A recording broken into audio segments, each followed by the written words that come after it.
Good morning, everybody. I'd like to welcome you all to the Daily Energy Markets podcast. It's Monday, May the 8th. I am delighted to be joined today by Omar Najia, Global Head of Derivatives at BB Energy, Dr. Karen Nakhle, CEO of Crystal Energy, and Amr Abaidli, Director of Research at the Bahrain Center for Strategic, International and Energy Studies. Thanks, everybody, for joining us this morning.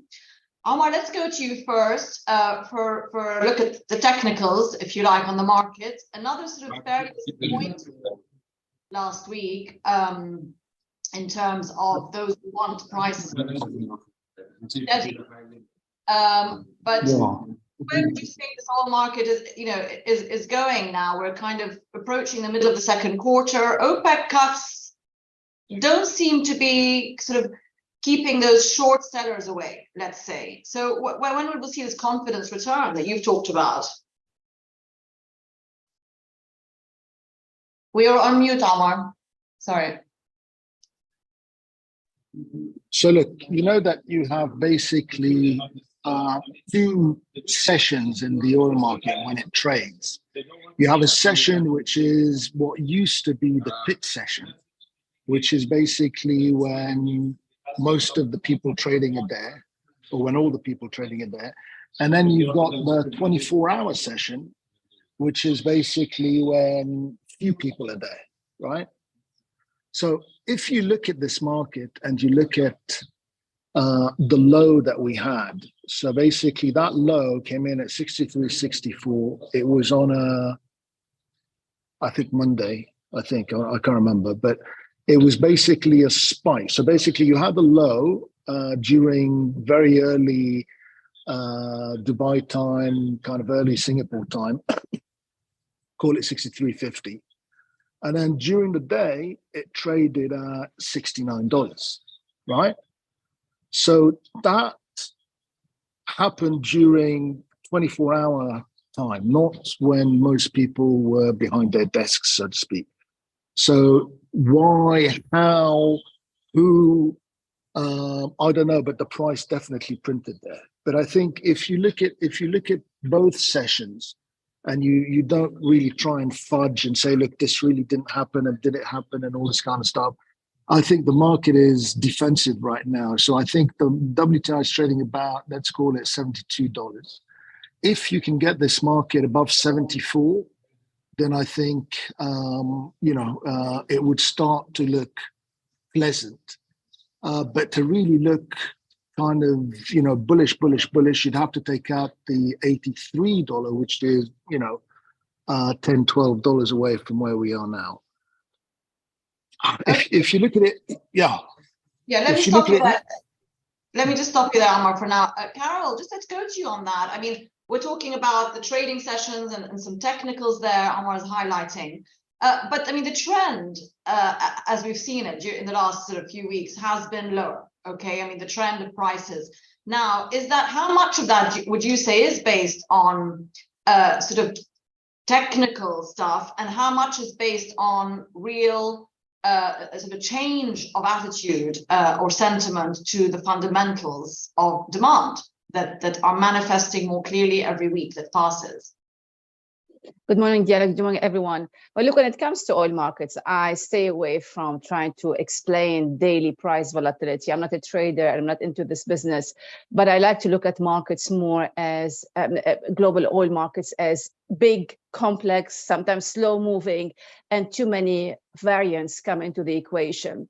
You mentioned demand, but there's also the fundamentals of supply. But let's look first at the fundamentals of demand. And demand is driven by many factors. Chief among them is the economic outlook. And we all know today that the economic outlook, while still highly uncertain, is not as rosy as, for example, at the beginning of the year, given various forecasts published. It might change, but there is a great degree of market uncertainty. But also, we shouldn't forget that demand also reacts to prices. So we cannot expect demand to continue its momentum, especially in the light of such a volatile or uncertain economic outlook, to continue growing when prices are high. So you have to take that dynamic also into consideration. On the supply side, we also have the same dynamic in the opposite way, whereby the high prices that we saw last week have boosted supplies, and that has forced OPEC to cut production. So for nobody really knows where the market is going for the rest of the year, but I'm seeing less confidence today in various market outlook than we had at the beginning of the year, where we heard all the bulls, especially of Wall Street, expecting 3-digit prices. And the boom from Chinese demand, for example, I think it was Goldman Sachs who said that the growth in Chinese oil demand would add $15 a barrel to oil prices this year. We see that this kind of super excitement kind of faded to a certain degree. I'm not saying spikes may not happen, they can still happen this year, but at the moment we are in a territory of uncertainty and more of cautious optimism towards the direction of the market this year. Okay, for the remainder of the year, because we're already halfway through. We're halfway through, almost halfway through. Omar, welcome again. In terms of that sort of potential spike or potential tightening during the remainder of the year, and we have 7 months to go, that was being talked about quite a lot recently. Worries about Russian production staying in the market and OPEC cutting production. But my feedback that I'm getting is that fear of any tightness, even for the second half, no matter what, even if we see an improvement, and even if we don't have a full-blown recession on the other side of the equation, that there's no more fear of tightness because OPEC has created that spare capacity. And as Carol said, the economic forecasts have been revised. How do you think OPEC is looking at it now? And do you think they'll step in to cut again and need to support the prices that they want? So I'm glad you mentioned OPEC, because first of all, OPEC yet again has been proven to be taking the right course of action, and we stay away from the sort of screeching media heads who are constantly saying, "Oh, this is some sort of geopolitical maneuver, some sort of Saudi Arabia attacking the US." All that is more or less nonsense. And the reason they took the cuts at the time, a month ago or so ago, was because first of all, in anticipation of low demand, and secondly, the point you just raised, which is to maintain excess capacity, so that if we get one of these unfortunate spikes from something, whether it's in Ukraine, Russia, whatever, they have the capacity to deal with it.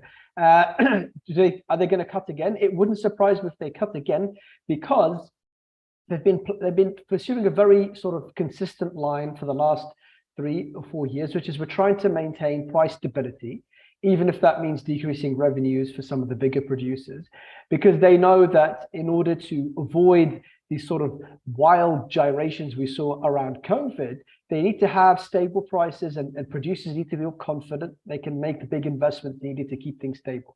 So it wouldn't surprise me if we see further softening, to see OPEC stepping in, because if their eyes are on, oil markets 5 years from now, and not just some transient political cycle-induced interest that we see driving, the sort of media calls for output being relaxed by OPEC or criticisms of their cuts. Do you think they will step in if it dips below 70? I mean, do you think there's like an automatic price in their head just to sort of keep the bears at bay, if you like, to do that, yeah. i.e. in June, as soon as June? So I think, first of all, I mean, it's difficult to say for sure exactly what they'll do, because we were surprised last time when they cut. But my reading is that, yes, if it started to soften, they would cut again, because they seem to be trying to acquire, a high level of credibility regarding the oil price for the interests of producers and for the interests of consumers. They want everybody to be able to plan, this is what the oil price is going to be, whether there's a war in a certain country, or whether there's a pandemic, or whether things are going to be pretty consistent. So yes, I would lean towards expecting a cut if there is a further decrease in prices. But in the background to all of this, you've got these sort of rapprochements with Iran and Saudi Arabia, UAE, so on and so forth, and you've also got the nuclear deal, which is still up in the air. So at any stage, everything can be turned on its head because of a significant increase in Iranian production, or perhaps even some sort of mini resolution to the conflict in Ukraine. Yeah, and of course, we've had a few headlines on Iranian production the last month or so, that it's at its peak in terms of during sanction time. There seems to be some positive numbers coming out there. Omar, just back to you. Let's talk a bit about products, and a lot of talk with this sort of downgrades of industrial activity, not necessarily in the US, but in Europe, China, showing relatively healthy numbers. But where are we with the diesel and jet are not as strong as people expected them to be, are they this time? Yeah. So I mean, I find it, I'm always fascinated how when we talk about oil markets, people have like this, they want to take like, long-term view, and then it's all about, supply and demand, and 2 + 2 = 4, and you subtract the 5, you get -1.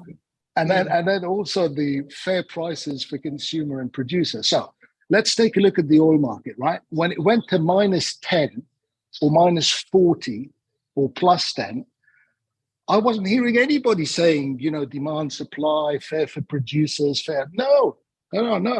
When it went to 130, I wasn't seeing, fair to producers and fair to consumers and supply demand. Markets, I mean, it depends what your time view is, but markets run on something called sentiment. So when people are scared, they sell. When people are happy, they buy. And sometimes they even buy when they're scared, and sometimes they sell when they're happy. But it's all to do with sentiment. I have we have the same argument inside the company, and we do, like everybody else does, look at supply and demand and where fair prices are, and Saudi doesn't want to do this, and geopolitical. But I think the exact opposite. Not because I'm trying to be difficult, but I do think the exact opposite. I think that geopolitically, the world has changed. I think that Saudi Arabia is moving out of the US orbit. I think Saudi Arabia wants to see the price of oil that reflects its importance, not being cheaper than Evian, right? So all in all, I think the world is changing. I think the dollar is changing. I think economies are changing. I think the work focus from the West is changing. I think that basically, the lack of investment that we've had in oil, that's been with us for decades, is going to come home to roost. Now, whether it's fair for consumers or producers, I don't know. But I've never heard the chairman of the Fed come and say, look, the price of Apple has to be, fair to consumers and producers. I've never heard that. Yeah, but I mean, well, that's true. That's true. The share price, the price of the iPhone is more important in terms of consumers. But thanks, Omar. Let me go to Carol on the US, basically, and the changing sort of scene there in terms of, well, that's dissipating in terms of its importance with Saudi, with the Gulf, etc., pursuing an independent policy. Let's talk a bit about the US economy and how that might be impacting current sentiment in the market. It's banking crisis. Is that over? Is that still weighing on concerns? And from an interest rate Fed policy, does the oil market still expect other sectors to be impacted by those rate rises in the next few months, and therefore impacting oil demand? Because otherwise we're seeing a very buoyant US economy, right, still at the moment. So my question really is, to simplify it, are we still expecting a recession that we're going to notice in the US? Yeah, first of all, market sentiment, I think people use it in ad hoc way without really understanding what it means. So I'm going to leave that on the side and talk about facts. Buoyant is a very strong word. It's far from being that. I mean, as I said earlier in my opening remarks, there's a high degree of uncertainty. Even the Fed itself does not know what's going to do next, for sure, for next month, for example.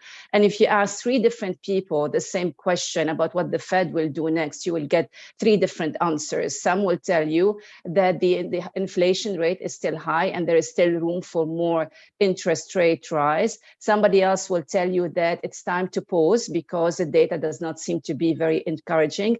And somebody, and the third person, will tell you that the Fed is going to start cutting rates. So really, we are at a position where it's unclear. The data is, we did see a strong job market, but also the growth in the job is not as strong as anticipated. So we are seeing indication of the slowdown in the economy. I know the banking fallouts or the fallout of certain banks did not translate into a full-blown crisis, but it's also reflecting some weaknesses in the system, some structural weaknesses, and that by itself has not been entirely resolved, has been contained, but it has not been entirely resolved. So at this stage, the US economy may achieve, a soft landing, or the Federal Reserve may be closer to achieving a soft landing, but they are not there yet. But all indications, apart from, I would say, the job data, the job market data indicate more of a slowdown in economic activity, not the other way around. Okay, but but all things considered, if one were just to look at this as a neutral point of view, you're still seeing, yes, the job sort of title has changed, but you've also still got quite strong consumer spending, much more so than Asia, for example, and China. So if you wanted to compare the two as demand centers, Omar, let me go to you and talk about supply again, and a bit about Russian supply. We talked about OPEC plus, Russia's within that, obviously. There have been a couple of headlines last month, finally, saying, and they're headlines and they're stories, we can't be sure, but that, the impact of the war is finally hitting Russian coffers.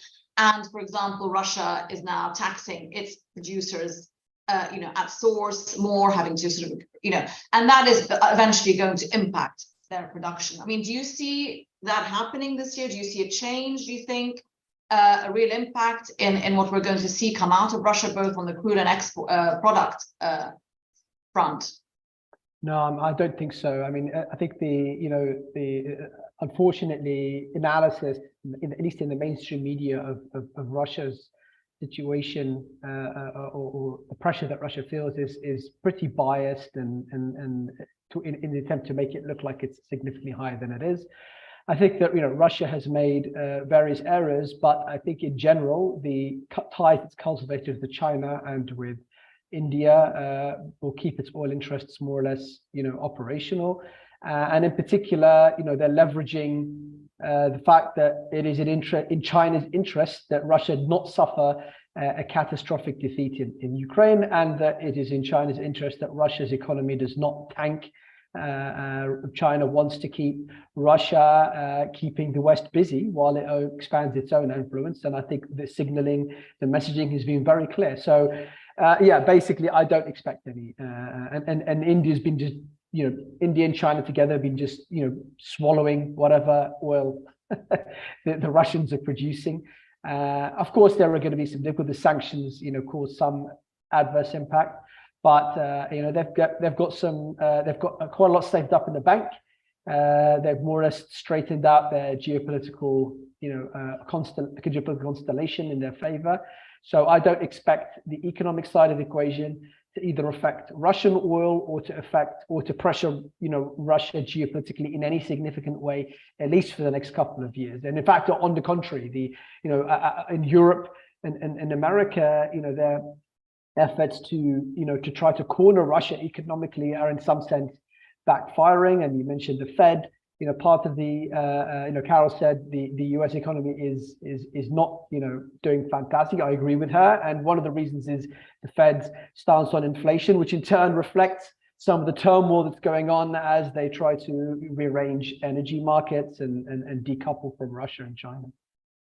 Carol, just on that point of Russian production, I mean, if Russia is pursuing such an independent policy and it's in a war and it's going to continue to do so, I mean, do the other OPEC members, the Gulf members, are they bothered by this? Do you think, do they care that Russia's not sticking to the 500,000 cuts that it has said it will do? It'll only do so, it's forced, not to produce in terms of technically.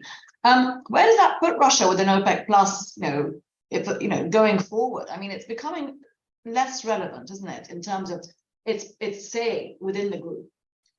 There are two things here to consider, Diala. First of all, I mean, if you look at the history of OPEC Plus since December 2016 and their official cuts announced in January 2017, find me how many times Russia really delivered on its promises. There were always, other countries pinpointed at as being non-compliant, but also Russia was a non-compliant country for a period of time. So to a certain extent, one would expect that. I don't know what the other country members are thinking about, but I do remember when the UAE, for example, I think it was 2 years ago, and they were really upset that the Russians were getting away with not being compliant. But today, I think there's also another dimension to take into consideration, the longer term outlook for Russian production. I mean, at some point, it's a simple equation. No investment or less investment will translate to lower supply. So at some point, the Russian oil production is going to suffer if investment is not going to pick up in the country. And even though OPEC in its long-term oil market outlook, they say that Russia's oil production is going to remain constant, I find that very strange, because where is investment coming from? Lots of Western capital has left the country. Could it be compensated for by investment coming from Asia or even from some Middle Eastern countries? I don't know. We'll have to wait and see. But I think that even though today we don't see a significant decline in Russian production, this is something that's going to become more notable in the longer term if we believe in this equation of no investment means lower supply, which I do believe in. So that's something to be prepared for in the longer term. So it could be that it's okay today, but in the longer term, whatever Russia is not going to produce, the loss of market share will be captured by other countries, including OPEC countries. Yeah, and of course, we've seen what sanctions can do to other countries over time, so that the evidence is there. Just look at the question for today. Is the oil market now reflecting lower for longer China GDP growth, i.e. are the prices now finally reflecting that, we've accepted that, China's growth is still healthy, but it's never going to go back. And particularly this year, it's going to take its time. So yes or no? Omar, on that point, I mean, we do see some diverging, Omar Najia, some diverging forecast still on demand expectations. Let's talk about fundamentals a bit, and which you don't, not technical trading. I love. Let's talk about facts and how nobody can agree what the facts are. Yeah, exactly. Well, I mean, you've got IEA and OPEC and different and EIA all sort of, even now in May, when we've seen a lot of evidence of real things on the ground, still disagreeing somewhat about the second half of the year trajectory for real sort of pull on demand. No one has a crystal ball, but I mean, how do traders look at that? I mean, they may not care, but what is their belief now? That are we going to see a stronger second half really pull on oil? So here's a shocker. We basically think that every one of these, whether countries, EIA, IMF, has, as shocking as it may sound, an agenda. So they all come up with their own facts. They all look at they look at the number 2, and each one of them has an interpretation. Oh, it's a big 2. It's a little 2. It doesn't matter as a 2. So basically, the idea being that facts, everything is subject to interpretation. That's what people tend to, forget when they talk about facts. Even stuff, I mean, if you look at the sanctions, what Omar was saying before, the sanctions that got put in Russia, right? They got put in Russia because the fact said that if they do this, then the fact will be this. Didn't happen, right? So you have to be very very careful in doing what I call, extrapolation. So you take a fact and then you move like 2 centimeters this way. Say, well, if that's a fact, then you can go here, because that's not how life works, right? That's not how COVID works. That's not how the invasion of Ukraine works. Those are real world events. So what we're concerned about is basically real world events, not the little tiny interpolations and extrapolations of everything stays the same, but it'll be like a little bit different. Right. Yeah, so that's how we look at markets. So markets basically happen. There's a very good guy called Nassim Taleb who wrote quite a few books. And basically his idea is that life happens and market happens at the wings, not in a normal distribution in the middle, which is basically where the facts are. Markets, life, everything happens at the wings, the 5%, the 2.5%. That's where that's where pricing, that's where geopolitics, that's where all that stuff happens. So when it comes to China, yes, the market's already digested and regurgitated and redigested all the stuff that China's good, China's gonna, GDP is gonna go this way, no more COVID, no less COVID. So yes, all that's in the price already. Okay, Omar, just so that's sort of not going to sway things either way, according to Omar. Omar, let me go to you about what's happening again in the US in terms of the financial picture there, and whether it's in any way causing concern here in the Gulf. The sort of whole debt ceiling debate that we're going to see a decision on. Most people are saying, 99.9%, they're not going to shoot themselves in the foot, regardless of party politics. But is there any nervousness in the Gulf economies with that, dollarized economies here, etc.? What would be your expectation on any impact we might feel here? You've got Saudi making billions every quarter, $75 billion revenues in Q1. Should there be any concern from the rich Gulf? This is a frequent soap opera now, and I think everybody's got used to it. The political brinkmanship and all of the language, the specific language changes from episode to episode.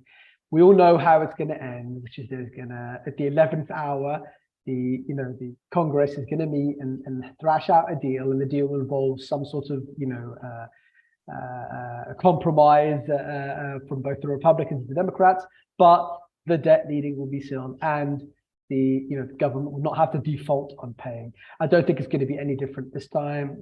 So as a consequence, given that, as you mentioned, the interests point in that direction, and this has happened so many times, I think it has, at the moment, zero effect. The only way I could imagine it ever having an effect on the GCC economy is if at some point they did fail to reach an agreement and did lead to, a default by the US. But I think for the time being, the political forces are aligned such that if there was a default, the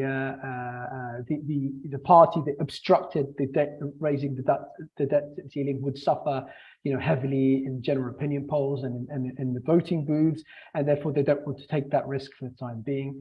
And this language, this language of control over spending and so on. Both Democrats and Republicans have zero credibility about things like fiscal discipline and so on. So actually, the only thing I would say the Gulf countries are absolutely certain of is that the debt ceiling will be raised and there will be no crisis.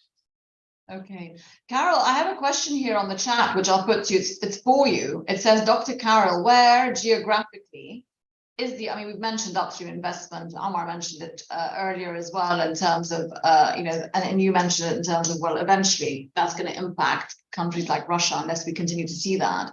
So where exactly is the upstream going if super majors banks are not going back into Russia, Africa, Asia, Middle East, Russia, Africa, Asia, and Middle East are key indicators for the future. I'm not sure what that last part means.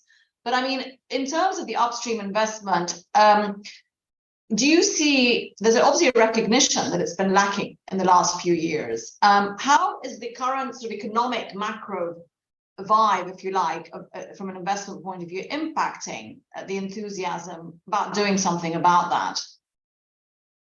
First of all, I'm glad that we're mentioning investment, because if you are interested in investment, then of course you have to take a long-term view, because investment is something that will happen not because of market sentiment of what people think today the market will do or what will happen tomorrow, but where the market is going for the next several years. So investment, when in this question I saw it, and I refrained from answering only because I'm a bit far from the computer keyboard. But Russia is not the only place where investment was going, right? There's no shortage of resources around the world. You can go to many places, but there are various indicators that can shape investment, including government regulations and the fiscal terms and the contractual arrangements, which can be sometimes more important than the impact of price, because governments can introduce changes that more than compensate for changes in oil price. And there's plenty of evidence around it. I'm not going to give you a lecture on taxation and contracts.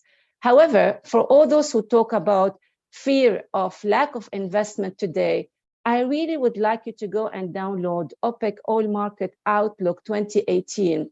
I have the page somewhere but it's really very wise description of why we should be careful with this comparison of investment spending, capital spending, comparing it over the years, and why we will not, and go into crisis. Every couple of years, I hear the same story over and over again. And even, for example, after the financial crisis in 2008, the IMF, IEA, all warned of a looming crisis because of lack of investment. And guess what? We had record share of investment in oil and gas of global GDP in the following years. So we should be careful and not oversimplifying the issue of investment, because there are many dynamics that affect investment, including government policies, and investment will go where you have the highest rate of return, where you can secure it. Thanks, Carol. There's the response. 62% say that the market is still not reflecting the lower, if you believe that we are going to have lower for longer Chinese growth. So, which indicates further downside. Omar, just before we go, we've run out of time. Omar Obeidly, very quick, 1 minute answer. I didn't ask you about this, but we seem to have completely forgotten about the Iranian nuclear talks, right? I mean, I haven't seen a headline on it for about 3 months. I've forgotten about it. Is it irrelevant? I mean, it's not irrelevant, obviously, but what's going on? We've got Saudi and Iran making nice, but we don't have these talks, that at least no reports of these talks progressing. Yeah, I mean, so first of all, the US is completely lost. Don't believe the claims that the US sort of is supporting this Iranian-Saudi rapprochement. It was blindsided by it. It was not Plan A. Not Plan B either. And Saudi Arabia is motivated to a significant degree by the correct realization that if the nuclear deal happens, it will lose leverage. So it's trying to get ahead of that. And Iran obviously is very happy to entertain new courtiers. So I think for the time being, US foreign policy in the Middle East is in complete disarray. They don't really have a handle on what's going on. They're behind the curve, and until they form some sort of coherent policy, you're not going to see any action. And what's adding to the delay on that front is that it's not really a policy priority for the US. I think that now we've had Donald Trump announcing that he's going to be running for election, and Biden announcing he's going to be running for election. And I think the average US voter is not particularly interested in Middle Eastern geopolitics as long as US troops are not on the ground there, which is not going to happen anytime soon. Okay, well, I don't want to even mention that previous president's name ever again, if I can help it. But anyway, let's see what happens. Yeah, as you said, a lot of focus now in the US on their domestic scene, as always. That's always comes around, right? Midterms and then the general elections. But yes, more room for debate in the future on that. Thanks so much to Omar Obeidly, Omar Najia, and Dr. Carol Nachli for joining us this morning. Have a great week, everyone. Bye-bye.